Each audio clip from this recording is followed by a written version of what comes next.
కేటీఆర్ గారి అవినీతి ఆకాశాన్ని అంటుకుంది.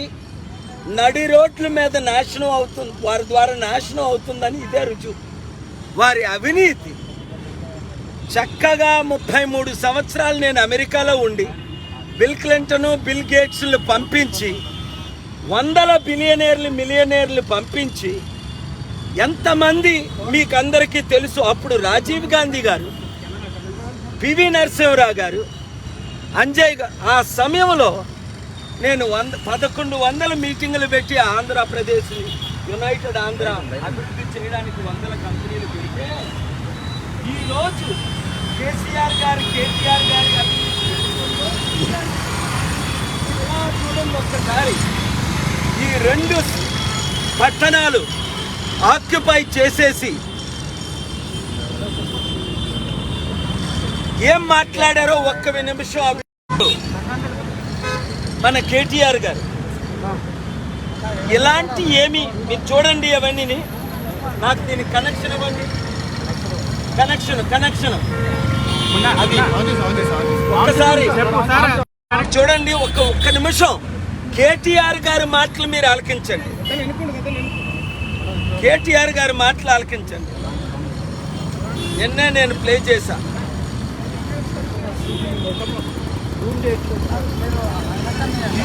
నేను మీకు పంపించిన దాంట్లో కూడా ఎంత అధ్వానం అంటే అది కేసీఆర్ గారు నేను మాట్లాడింది మీరు చూపించాను కదా. ఎంత ఘోరం అంటే తెలంగాణ రాష్ట్ర పార్టీకి ₹1 కోటి లేనప్పుడు కేసీఆర్ గారు నన్ను కలిశారు. నేను కేసీఆర్ గారి మాట మీదకి ఆయన ఏం చెప్తే అది చేసి నేను ప్రమోట్ చేశాను. చూడండి ఒక్కసారి ఆలకించండి. కేసీఆర్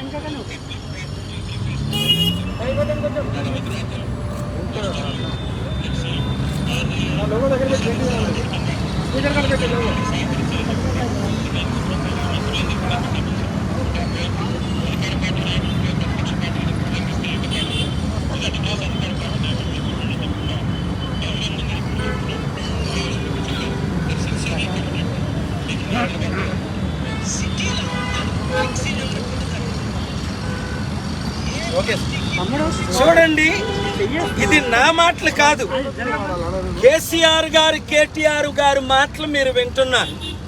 హైదరాబాద్ సిటీ నాశనం అయిపోతుంది, ఎక్కడా ఫ్లెక్సీలు ఉండకూడదు, చట్ట ప్రకారం ఫ్లెక్సీలు పెట్టిన వాళ్ళు అరెస్ట్ చేయాలి, కేసులు పెట్టాలి. ముఖ్యంగా అధికార పార్టీ వాళ్ళు కానీ అలాంటి పనులు చేస్తే కేసులు పెట్టాలన్నారు. మరి అలాంటిది ఈరోజు 100,000 కోట్లు ట్యాక్స్ పేయర్స్ మనీ. ఇవన్నీ ఎవరి డబ్బు ద్వారా, 1000 కోట్ల ద్వారా వచ్చిన ఆదాయం ద్వారా, ట్యాక్స్ పేయర్ల ద్వారా కట్టిన రోడ్లు ఇవి. నడి రోడ్డు మీద నేను సైడ్ మాట్లాడట్లేదు. బంజారా హిల్స్, జూబిలీ హిల్స్ మొత్తం సిటీ అంతా ఉదయం 6:30 నుంచి తిరుగుతున్నా 7 గంటల నుండి. ఓల్డ్ బస్తీకి వెళ్ళాం, అక్కడ ఇలాగే నడి రోడ్డు మీద ట్రాఫిక్ని బంద్ చేయొచ్చా? ఇలాగ 1000 కోట్లు వృధా చేయొచ్చా? పన్నులు వసూలు చేసి ఇలాగ రాష్ట్రాన్ని, తెలంగాణ రాష్ట్రాన్ని దరిద్ర రాష్ట్రంగా, డ్రగ్గుల రాష్ట్రంగా, గుండా రాష్ట్రంగా, మోసపూర్తిగా రాష్ట్రంగా చేయొచ్చా?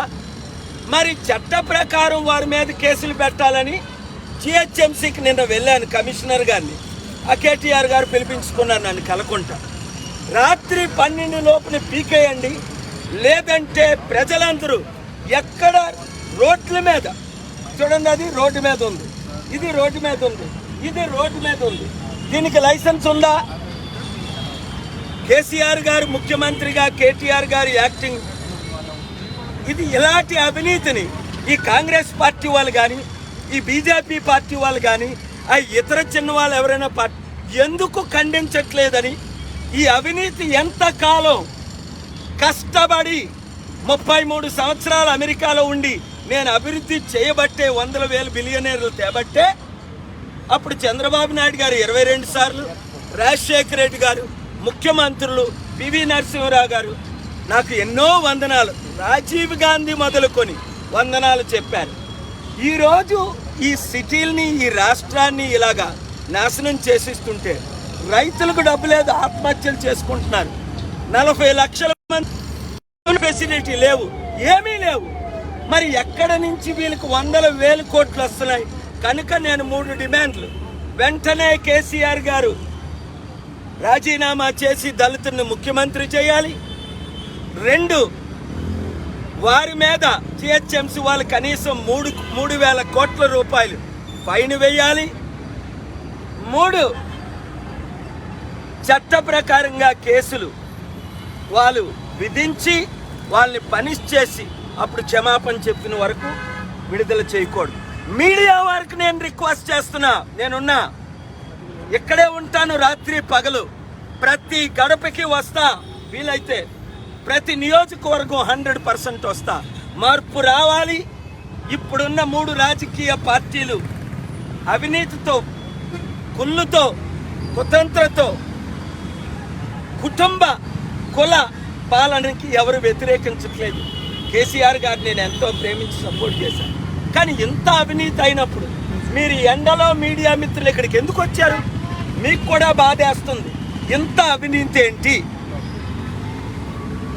అసలు కనీసం కరోనా వస్తే మందులు ఇవ్వని వారు 1,000 కోట్లు ఎలా ఖర్చు పెడుతున్నారు? 1,000 కోట్లు ప్రశ్నించేవారు లేక, అందుకనే చిన్న చిన్న పార్టీ వాళ్ళందరిని రమ్మంటున్నాను. ఇలాంటివన్నీ మనం చరిచ్చే రాత్రి 12 వరకు పీక్ పడేసేయండి. ఎక్కడ మీకు అడ్డు వస్తే పీక్ పడేసేయండి. Thank you very much. Hi friends, మా టుడే టుమారో యూట్యూబ్ ఛానల్ చూస్తున్నందుకు చాలా థ్యాంక్స్. మరిన్ని లేటెస్ట్ వీడియోస్ కోసం వెంటనే సబ్స్క్రైబ్ చేయండి. అలాగే ఈ బెల్ ని కూడా రింగ్ చేసేయండి. మా నోటిఫికేషన్స్ అన్ని మీ మొబైల్లో వస్తాయి. అలాగే మా వీడియోస్ మీకు నచ్చితే లైక్ చేయండి, షేర్ చేయండి, నచ్చకపోతే కామెంట్ చేయండి.